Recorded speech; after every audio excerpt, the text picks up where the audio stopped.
Good morning. It's September 20th, a Monday. Let's watch a movie.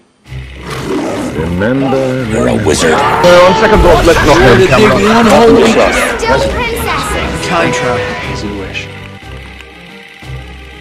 Right, so listen, why don't you give me a call when you want to start taking things a little more seriously? Here's my card.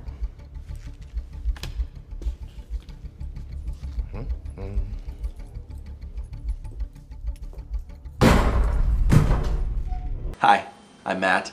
I'm coming a little late to the party, I know, but I'm going to be reviewing The Dark Knight.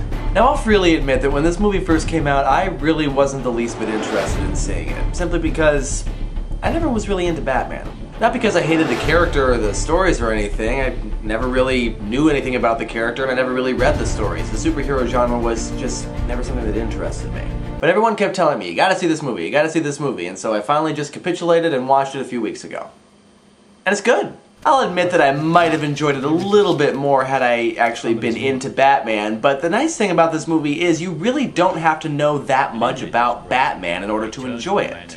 The characters are pretty easy to grasp, those that are supposed to be easy to grasp, that is, and the story is pretty universal. So what did I like about this movie? Well, let's take a look. First, I think I can say with some degree of certainty now that I'm becoming a Christopher Nolan fan. I'll admit that there are some aspects of his direction that I'm not crazy about, but in general, the man knows how to tell a good story. He really can emphasize those elements of the story that need to be emphasized, but do it so subtly that he's not shoving the point in your face. And really, with a villain like the Joker, a coherent plot is no easy thing. The story is basically about this crime-fighting trio. You get the cop, Lieutenant Jim Gordon, the district attorney, Harvey Dent, and the rebel fighter, Batman. Now, all three of these characters operate outside the law in some way, and so the story has a lot to say about the definition of morality and black and white and that sort of thing. Jim Gordon, of course, is the typical tough cop who doesn't play by the rules. Batman, by his very definition, operates outside the law. And Harvey Dent,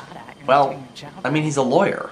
Though admittedly, I guess Harvey Dent is the one person in this trio who actually does try to uphold the law. For everybody, not just, you know, the criminals. The Joker chose me because you were the best of us. He wanted to prove that even someone as good as you could fall. The characters are very complex, and all three of the actors playing them are great. Especially Gary Oldman, who almost actually pulls off an American accent. If you've got problems with malfunctioning equipment, I suggest you take them up with maintenance counselor. Almost. But of course, as pretty much everybody knows, the real show stealer here is the Joker, played by the late Heath Ledger. I mean, my God, this guy is scary.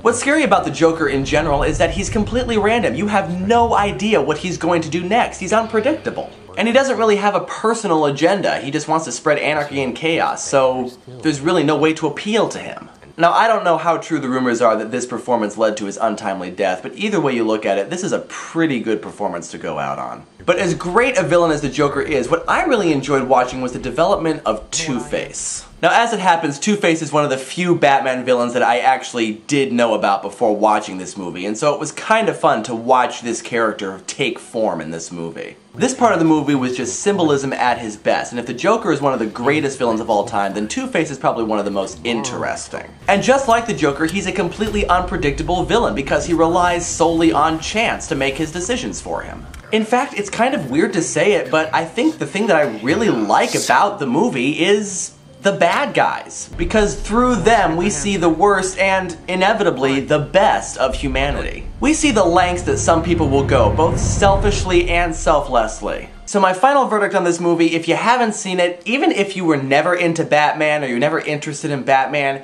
give this movie a watch. Everyone says that The Dark Knight was a great movie, and it truly is, so if you haven't seen it yet, go watch it. And that does it for this week's Movie Monday. I will see you tomorrow, where I will be doing something completely different.